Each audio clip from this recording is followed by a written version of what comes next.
औज़ुबिल्लाहि मिनश्शैतानिर्रजीम। बिस्मिल्लाहिर्रहमानिर्रहीम। रब्बि इश्रह ली सदरी व यस्सिर ली अमरी वहलुल उक़दतम मिन लिसानी यफ़क़हू क़ौली। सल्लल्लाहु अलैहि वसल्लम।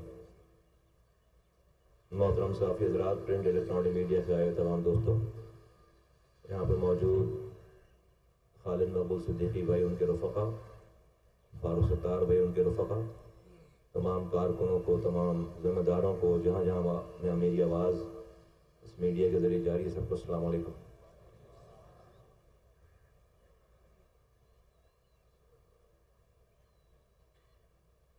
आइंदा आने वाले दिनों में लिखने वाला मौर्रिख़ आज के दिन को अहम दिन लिखेगा।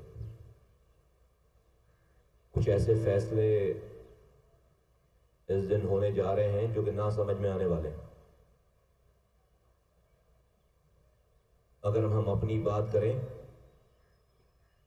तो हमने पहले भी ना समझ में आने वाले फैसले किए हैं, जहां से जिस चीज़ की लोगों को उम्मीद नहीं, सोच नहीं थी, हमने वो काम करके दिखाया। 14 अगस्त 2013 को मैं अल्ताफ हुसैन साहब की एमक्यूएम छोड़कर गया। राब्ता कमेटी का मेंबर था, पाकिस्तान का सेनेटर था।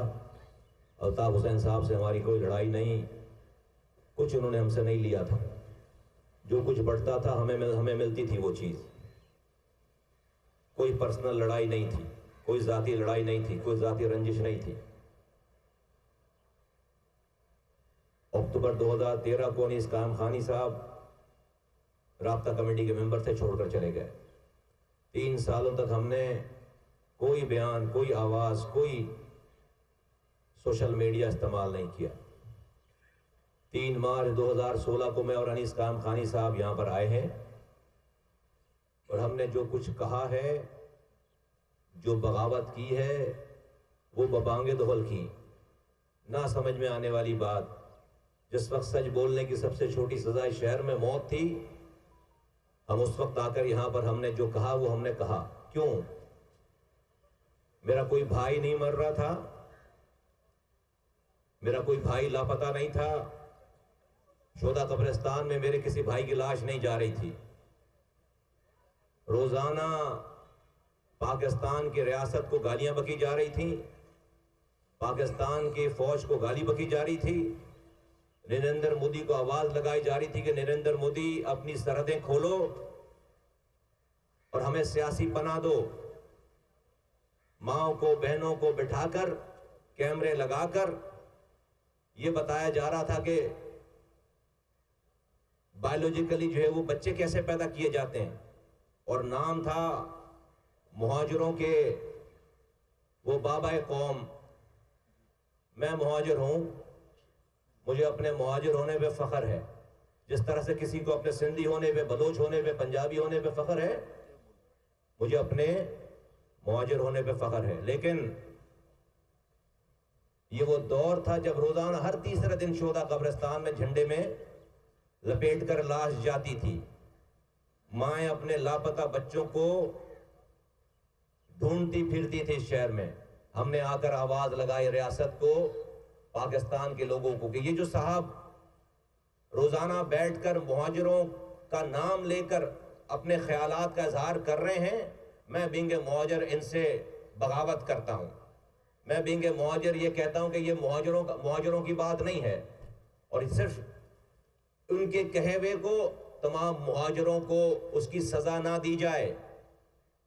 वो गाली बकें, वहां से बैठकर यहां पर सैकड़ों लड़का रोजाना उड़ जाए, रेंजर्स आ जाए, पुलिस ले जाए, कोई भी वाकया हो शहर में, उसका इल्जाम किसी भी एमक्यूएम के जिम्मेदार पे लगा दो, पूरी दुनिया, पूरा पाकिस्तान उस पर यकीन करता है।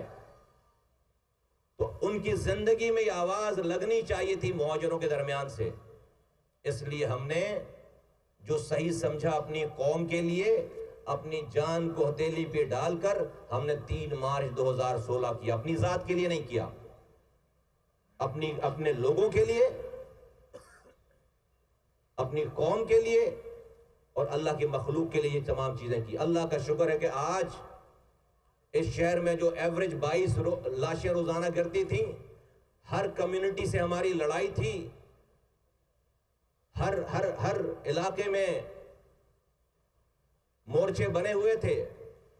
आज अल्लाह का शुक्र है वो मंजर नहीं है। सारे शोधा कब्रिस्तान में ताले पड़ गए 6 सालों से। लापता 550 लोग पाकिस्तान की रियासत ने लापता माओं को उनके बच्चे वापस किए हैं।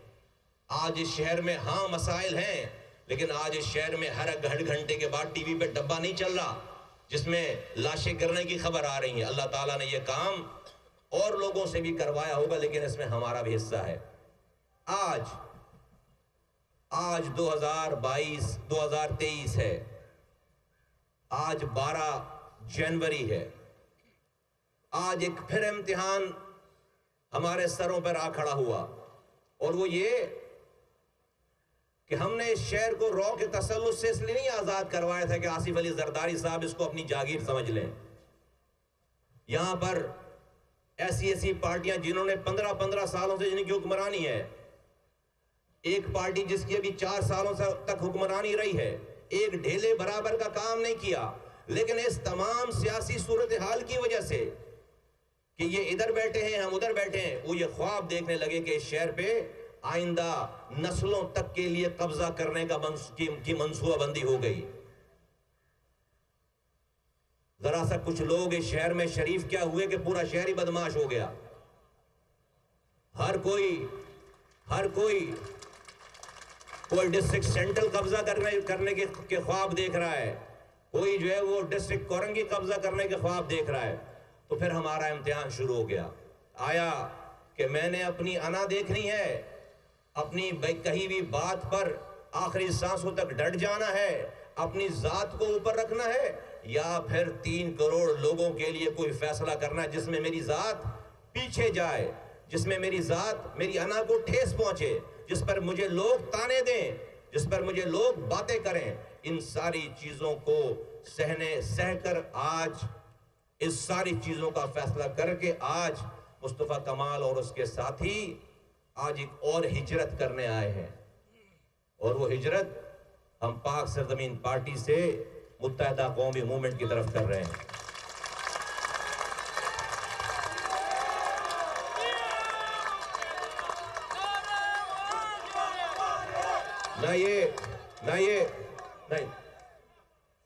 ना ये हमारी जात का मसला है, ना मेरी ऑर्गेनाइजेशन का मसला है, ये पाकिस्तान का मसला है। कुछ जिन लोगों की ये मंसूबाबंदी है, चले मैं डायरेक्ट स्ट्रेट फॉरवर्ड बात करता हूं, तमीज से, बहुत मुअद्दबाना गुजारिश करता हूं आसिफ अली जरदारी साहब से।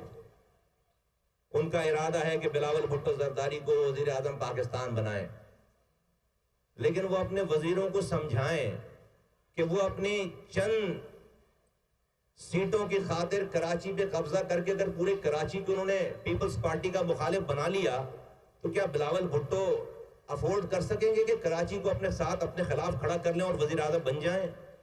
नहीं, अगर उनको वजीर आजम बनाना है बिलावल भुट्टो को, तो कराची और सिंध के शहरी इलाके के लोगों, हैदराबाद के लोगों की दाद रसी करनी पड़ेगी, उनके दुखों पर मरहम रखना पड़ेगा, अपने दिल को बड़ा करना पड़ेगा।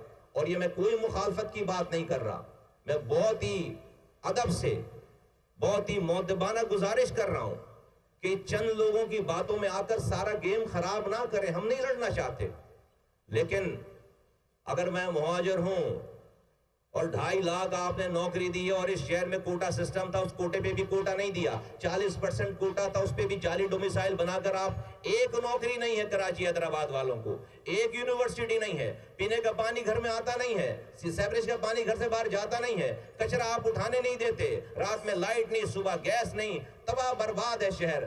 फिर आप कहते हैं कि कराची हमारा है, तो क्या करें? फिर ये नौजवान क्या करें, कहां जाएं? अगर आज ये तो पार्टियां मौजूद हैं जो अपने अपने लोगों के जज्बात को, अपनी बातों को रोकते हैं, समझाते हैं, कल को लोग जो हालात हो गए वो हमारी भी बात नहीं सुनेंगे। तो मैं पाकिस्तान चलाने वालों से गुजारिश करता हूं कि खुदा के वास्ते इस कराची के दुखों का अब मदावा किया जाए। मैं लोगों से कहता हूं, कराची के लोगों से कहता हूं, देखो मैं सामने साथ बैठकर कहता हूं, हाँ हम में इख्तिलाफ था और हमने खुलकर इख्तिलाफ किया है। मैंने मुनाफिकत नहीं की, लेकिन अगर आज लोगों के लिए, अगर इन हालात को देखकर मैं आज मुफाहमत की बात कर रहा हूं तो इसमें भी मुनाफिकत नहीं है। मैं पाक कराची के रहने वालों को कहता हूं कि अपने अपने कंफर्ट जोन से उनको बाहर निकलना पड़ेगा अमन के साथ। और आपने देख लिया, पीटीआई कुछ नहीं कर सकी, पीपल्स पार्टी 15 सालों से कुछ नहीं कर सकी। अगर कोई कुछ इस शहर को पहले भी बनाया था, इंशाअल्लाह ताला इस शहर को दोबारा बनाएंगे इंशाअल्लाह ताला। और ये कराची के लिए नहीं, ये कराची के लिए नहीं, कराची पाकिस्तान को पालता है। कराची पाकिस्तान को आज भी चला सकता है, पाल सकता है। आईएमएफ और बाहर के लोन से आपको सांसें मिल सकती हैं, आपको वेंटिलेटर लग सकता है, आप लॉन्ग टर्म नहीं चल सकते। ये जगह है जो पाकिस्तान को चलाता है। इसकी आप यारी कीजिए, दिलों को बड़ा कीजिए। 18वीं तरमीम में जो इख्तियारात और वसाइल वजीर आला को मिले हैं, एनएफसी अवार्ड से पैसे लेते हैं, PFC award provincial finance commission नहीं देते। हम भीख नहीं मांग रहे, ये हमारा हक है। 8वीं तरमीम सूबे के तमाम ऑर्गन्स के लिए था, सारे इख्तियारात और वसाइल वजीर आला हाउस में पार्क होने के लिए नहीं था। तो 18वीं तरमीम में जो इख्तियारात और वसाइल मिले हैं वो डिस्ट्रिक्ट और यूनियन काउंसिल्स तक वो उतरने चाहिए। मुझे पता है कि और साथियों ने भी बात करनी है, लेकिन शायद ये बातें दोबारा ना हो। तो मैं आज पाकिस्तान की रियासत चलाने वालों से, पाकिस्तान की एस्टेब्लिशमेंट से भी कहना चाहता हूँ, पाकिस्तान की हुकूमत से भी कहना चाहता हूँ कि एक दफ़ा इस शहर के नौजवानों को वंस फॉर ऑल एमनेस्टी दी जाए, माफ़ी दी जाए, इनको माफ़ किया जाए। आज भी जो लापता नौजवान हैं उनको बाजियाब उनको उनकी माओं के हवाले किया जाए। आपने 7 सालों से देख लिया कि एक भी पत्थर नहीं पड़ा इस शहर में। बड़े बड़े नाम, बड़ी बड़ी ये लोग, आज अगर इस शहर में अमन है तो इन तमाम नौजवानों की कंट्रीब्यूशन की वजह से अमन है, इनका हिस्सा है इस अमन में। आज भी जो लोग, जिनकी माएं, जिनके बच्चे तड़पते फिर रहे हैं अपने लापता प्यारों के लिए, उन लापता साथियों को बाजियाब किया जाए। जिन लोगों पर झूठे मुकदमात हैं जेलों के अंदर, उनको एक दफा माफ किया जाए। कराची की माओं के दिलों में से ये जो चुभा हुआ कांटा है, इसको हमेशा के लिए निकाल फेंका जाए, इसको निकाला जाए। और हम ये इरादा करते हैं यहाँ बैठकर, मैं अपनी तरफ से अपने लोगों की जिम्मेदारी के साथ जो आज आए हैं, हम यहाँ पर अब कोई तफरीक नहीं करना चाहते। आप शायद सवाल करेंगे, इसके बाद मैं आपको पहले ही दे दूं, आपको जवाब दे दूं। बहुत सारे सवाल होंगे, उसमें एक सवाल लाजमी होगा कि आप किसके अंडर में काम करेंगे? तो हम खालिद मकबूल सिद्दीकी भाई के अंडर में काम करेंगे। आपका सवाल एक तो कम हो गया, तो बहुत सारा टाइम इसमें जाया करने के बजाय ये वाली चीज मैं आपको पहले बता दूं तो बहुत सारी, तो एक तो ये वाली बात है। दूसरी बात ये है कि इस शहर की अब इसकी दाद रसी की जाए। हमने अपना रोल प्ले कर दिया, वो जो कोई सोच नहीं कर सकता था, हमने आज अपनी जात से बाहर निकल के वो सब कुछ करके दिखाया है।